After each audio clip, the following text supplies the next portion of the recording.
I'm a 48-year-old dad, widowed, and until a few days ago, I thought I understood my life, at least enough to keep moving. My wife died when our daughter was 4, a sudden illness. One week she was there, the next she wasn't. From that moment on, it was just me and my little girl against the world. I built my entire identity around being the good dad, the safe one, the reliable one. I never imagined I'd be writing this. I found out by accident, not through a talk, not through some confession. It was a stupid chain of events, a late night, YouTube autoplay, a link in the comments, curiosity I shouldn't have followed. The video title was censored, blurred, but something about the face in the thumbnail made my stomach drop. I told myself I was paranoid. That grief does weird things to your brain. I clicked. I wish I hadn't. I won't go into details, and I'll censor everything because even typing this makes me feel sick. But yes, my 20-year-old daughter, adult content, public, millions of views, a stage name, heavy makeup, a smile I didn't recognize. And yet, it was her. Her eyes, the small scar near her eyebrow from when she fell off her bike at 6 and cried in my arms. I closed the laptop. Then I opened it again. Then I threw up. That's where this starts. I didn't sleep that night or the next. Every time I closed my eyes, I saw flashes of that pause screen burned into my brain. I kept telling myself it had to be some kind of sick coincidence. Someone who just looked like her. That happens, right? So I did what I shouldn't have done. I searched more. I found profiles, different platforms, same face, same voice, same laugh she used to have when she was a teenager and thought she knew everything. Dates going back almost a year. Comments from strangers saying things I won't repeat here. Things no father should ever read about his child. My hands were shaking so badly I dropped my phone twice. I remember sitting on the kitchen floor at 3 a.m., my back against the cabinet, staring at a family photo on the fridge. Her at 10 years old, missing 2 teeth, holding a birthday cake I baked myself because money was tight. I remember being proud of that cake. And now this. What messed me up the most wasn't even the content itself. It was the realization that she had built an entire life I knew nothing about. I talk to her almost every day. We text, we joke. She tells me about work, about friends, or at least what she wants me to know. I keep replaying every conversation from the last year, looking for signs I missed. Late nights? Just work, Dad. Extra money? Got a bonus. New confidence. I'm just doing better lately. I feel like the dumbest man alive. I raised her alone. I thought that meant something. At some point, the shock faded just enough for the fear to take over. Not fear for myself, fear for her. My brain started running in circles. Is she safe? Is anyone forcing her? Is she being manipulated, hurt, threatened? Every horror story I've ever read came flooding back at once. I grabbed my phone more than once, ready to call her, then froze. What would I even say? Hey, sweetheart, how was your day? By the way, I accidentally found your explicit videos online. I felt like I was standing on the edge of a cliff, paralyzed. I kept remembering her as a kid. How she used to crawl into my bed after nightmares and whisper, "Don't let anything bad happen to me." I promised her I wouldn't. I promised, and now I don't even know what bad means anymore. The worst part is realizing she didn't tell me because she knew it would destroy me. That thought hurts more than the discovery itself. Somewhere along the way, my daughter decided I was the one person who couldn't know who she really was. I went back to the videos once more, not to watch, but to confirm reality, to make sure I wasn't losing my mind. I muted the sound, covered half the screen with my hand like that would help. It didn't. I cried, quietly, like I used to when she was asleep and I thought she couldn't hear me mourning her mom. I don't recognize my role anymore. Am I still her father? Or just a stranger paying rent on a past that no longer exists? The next morning, I tried to act normal.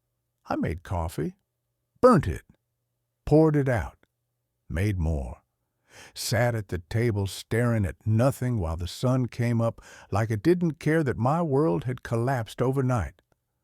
I had messages from her on my phone, memes, a good morning, a picture of her cat doing something stupid. I couldn't open them. Every vibration felt like a punch to the chest. I kept imagining her on the other side of the screen, completely unaware that her secret had detonated inside me. Or worse, aware and just waiting for the moment I'd confront her. I went to work and got nothing done. I nodded in meetings, smiled when spoken to. Meanwhile, my brain was screaming. I kept thinking, if her mother were alive, would this have happened? And then I hated myself for even thinking that. Grief does strange math. On my lunch break, I locked myself in my car and finally opened her messages. I typed a reply, deleted it, typed again, deleted again. All I managed was a thumbs-up reaction, a thumbs up to my daughter's good morning. I felt disgusting. I don't know what's worse, the idea that she's hurting herself or the possibility that she's not hurting at all, that she chose this freely, confidently, and I'm the one who can't handle it. Because if that's true, then the problem isn't her, it's me.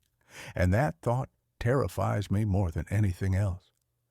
That night, I opened a bottle I'd been saving for a special occasion. I don't even remember what that occasion was supposed to be. Maybe her graduation, maybe a wedding someday. The irony wasn't lost on me. I don't usually drink much.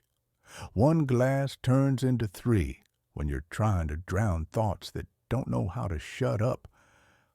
I sat on the couch with the TV on mute, just watching people talk without hearing them, wondering how many other fathers were doing the exact same thing for entirely different reasons. My mind kept jumping back in time. Every parenting decision I ever made suddenly felt like evidence in a trial where I was both the defendant and the judge. Did I work too much? Did I try too hard to be the good guy instead of setting boundaries? Was I so afraid of being strict because she'd already lost her mother that I became absent in a different way? I remember when she was 16 and asked me about relationships. I panicked and gave the safest, vaguest advice possible. Just be careful. Respect yourself. I thought that was enough. I thought love and freedom would somehow fill in the gaps. Now, I'm wondering if I confused freedom with guidance. I almost called her that night. My finger hovered over her name until my hand started shaking. Then I pictured her face when I'd say the words out loud.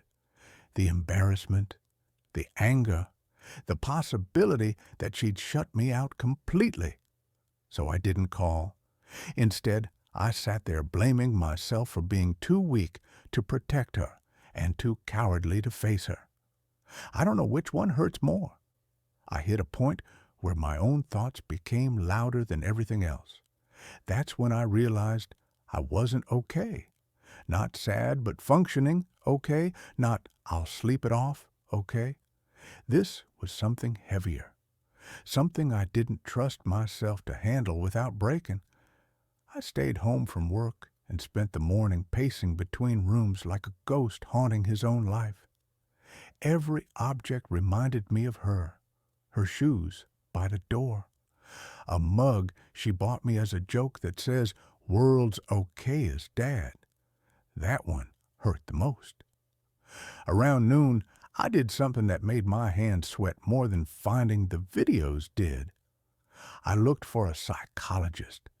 Just typing those words felt like admitting I failed. Fathers are supposed to have answers, supposed to be steady.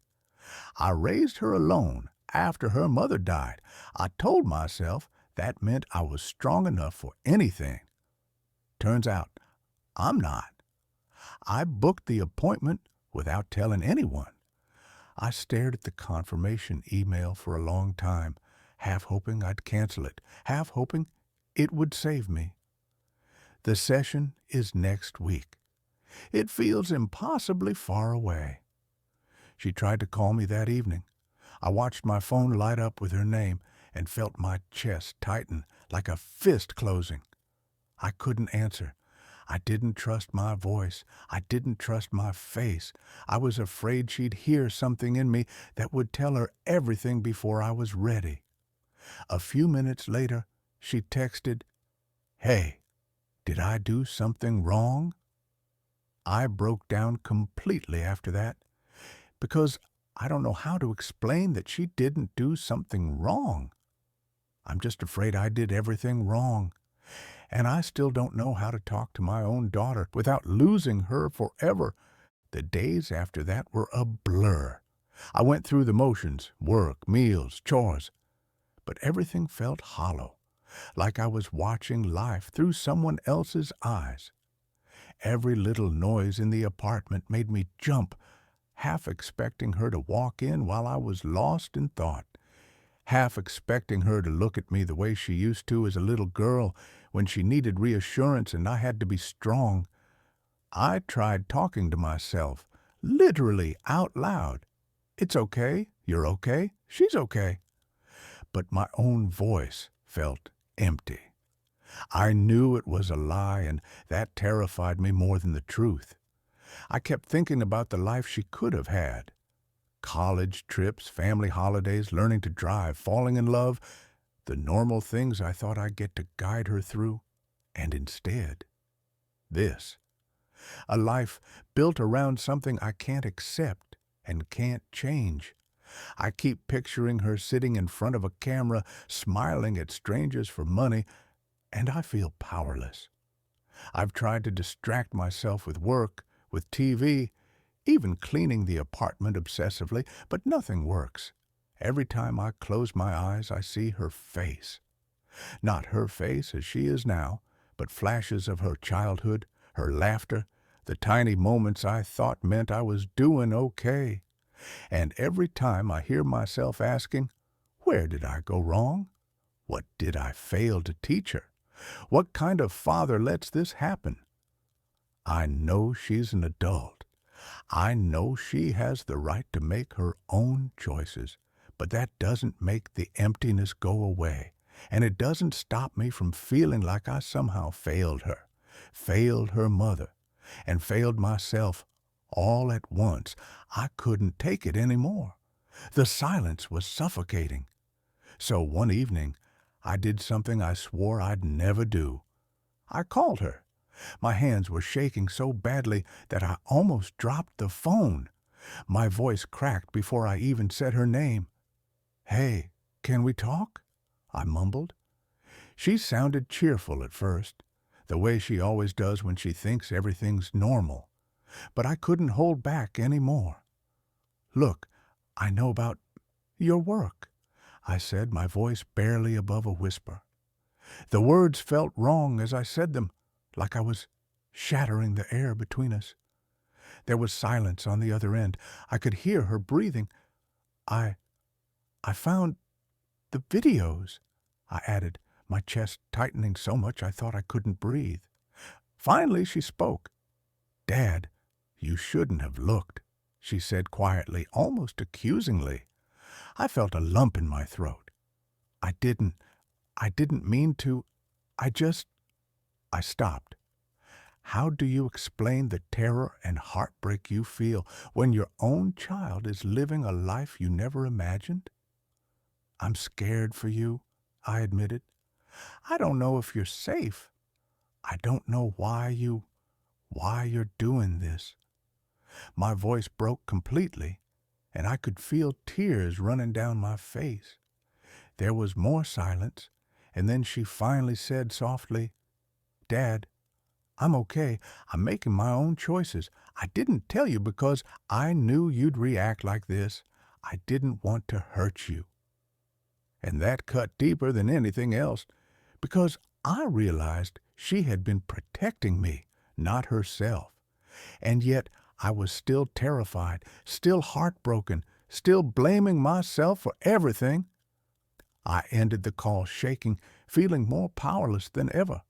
I wanted to scream, to cry, to beg her to stop, but I knew I couldn't. I didn't know if I could ever face her again. After that call, I couldn't sleep for nights. My mind kept circling one terrifying question. Is she alone in this, or is someone else controlling it? I tried to imagine the scenarios. Was there a man or a woman pressuring her? A producer, a director, someone she trusted, but who might be taking advantage? Every possibility felt worse than the last. I pictured her on set, smiling at the camera while someone else was shouting instructions off screen. The thought made my stomach twist. I even considered asking her directly, but fear stopped me. How could I ask my daughter if someone is using her without sounding like a controlling father? How could I risk pushing her away forever? I reached out to some friends I trust, but only vaguely. I said things like, "I'm worried about someone I care about," without saying who. They gave the usual advice. People make their choices. You can't control them. That's true, but it didn't stop me from imagining every possible danger she could be in. I scoured online again, looking for clues, production names, tags, sites. Each discovery felt like a punch. Every name, every credit made me realize she wasn't just doing this alone. There were people involved, people I didn't know, who saw her as a product. My daughter, the little girl who used to hide under blankets with me when she was scared, turned into someone I could barely recognize. I hated myself for thinking this way. I wanted to trust her. I wanted to believe she was doing this freely. But the fear of someone else exploiting her, it consumed me. I felt like I had to do something, but I didn't even know what something looked like. And the more I thought, the more I blamed myself. If I had been stricter, more protective, maybe none of this would have happened. I started thinking about extreme measures, lawyers, authorities, agencies, anything that could protect her from anyone taking advantage of her. I imagined calling someone, explaining the situation, and having them swoop in like in the movies. But then reality hit me like a punch to the gut. She's an adult. She can make her own choices. Anything I did without her consent could destroy what little trust we had left. I sat in the living room for hours, laptop open, fingers hovering over the keyboard, trying to find some legal loophole, some advice for 'em, some guidance on what a parent can do when their adult child is in the adult industry. Every page ended the same way. She's over 18. She's responsible for herself. I felt powerless, completely powerless, and yet the fear wouldn't leave. I couldn't stop imagining scenarios where someone she trusted might be coercing her. Every new video, every new post, every tag made my chest tighten. My thoughts were a constant loop. What if she's being manipulated? What if she's scared? What if I missed the signs? I realized I was stuck between two impossible choices: act and risk losing her forever, or do nothing and watch from the sidelines while worrying myself sick. By the end of the day, I didn't make any decisions. I just sat in silence, staring at the floor, tears rolling down my face, feeling like the worst father alive. Because deep down I knew, no matter what choice I made, I had already failed her in some way. After days of this mental torture, I finally admitted something to myself. I couldn't do this alone. Not the fear, not the guilt, not the shame. I needed help. I called the psychologist I had booked earlier and moved the appointment up. My hands were trembling as I spoke on the phone. I almost hung up mid-call. The idea of sitting across from a stranger and admitting that I found my daughter's adult videos online felt unbearable. But I knew I had to try. That session was overwhelming.